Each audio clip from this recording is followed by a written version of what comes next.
Acute Khan ने ये चोरी की हुई न्यूक्लियर बॉम्ब बनाने वाली टेक्नोलॉजी सिर्फ खुद तक ही सीमित नहीं रखी, बल्कि वो उसके बाद ब्लैक मार्केट में उतर गया। उसने वो टेक्नोलॉजी नॉर्थ कोरिया, लीबिया और ईरान को भी बेच दी। कहा जाता है कि नॉर्थ कोरिया जैसे खतरनाक और अनसेफ देश को एक न्यूक्लियर कंट्री बनाने में एक्यू खान का बहुत बड़ा हाथ था। एक्यू खान को 2 बार पाकिस्तान का सबसे बड़ा सिविलियन अवार्ड निशान-ए-इम्तियाज दिया गया था। पहली बार 1996 में और दूसरी बार 1998 में चगाई न्यूक्लियर टेस्ट के बाद। इवन एक्यू खान इतना फेमस था कि उसकी फोटोज दुकानों, ट्रक्स, ऑटो में भी लगी रहती थी। अपनी इस पॉपुलैरिटी की वजह से एक्यू खान ने साल 2012 में एक पार्टी बनाई, तहरीक-ए-तहफूज पाकिस्तान, यानी कि सेफ पाकिस्तान मूवमेंट, और सोचा कि पाकिस्तान में लोगों की रिस्पेक्ट के बेस पर वो वोट जीत जाएगा। लेकिन जब 2013 के नेशनल इलेक्शंस में उसकी पार्टी के 111 कैंडिडेट्स में से एक भी नहीं जीत पाया, तो एक्यू खान ने 1 साल के अंदर ही अपनी पार्टी डिसॉल्व कर दी। साल 2021 में कोविड-19 की वजह से एक्यू खान की मौत हो गई। अगर फिलहाल की कंडीशन कंपेयर की जाए तो इंडिया के पास टोटल 172 न्यूक्लियर वॉरहेड्स हैं और पाकिस्तान के पास टोटल 170 न्यूक्लियर वॉरहेड्स हैं। लेकिन ध्यान रखना, अपने 4 दोस्तों के बीच थड़ी पे बैठ के जब आप इंडिया वर्सेस पाकिस्तान की न्यूक्लियर कैपेसिटी की हाई लेवल मीटिंग करोगे, तो आपकी बात में असल में वजन तब होगा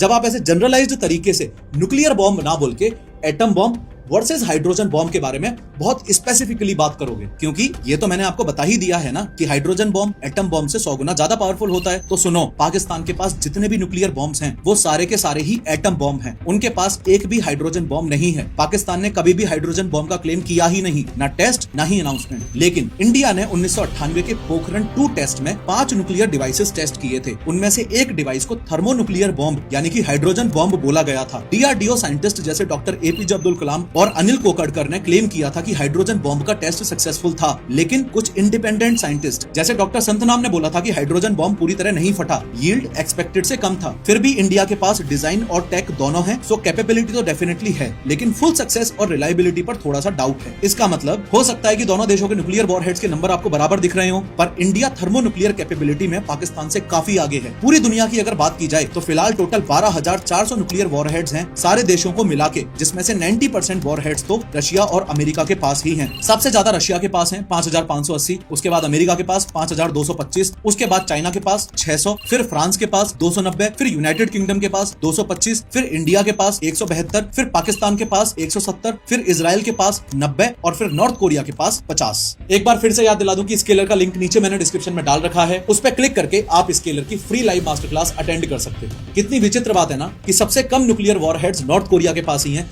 लेकिन फिर भी सबसे ज्यादा डर नॉर्थ कोरिया का ही है। वहां का डिक्टेटर ही ऐसा है, जब मर्जी पड़ेगी तभी फोड़ देगा। खैर, इस वीडियो में मैंने बताया है कि नॉर्थ कोरिया के सबसे क्रेजीएस्ट रूल्स कौन से हैं। क्लिक करो और जरूर देखो।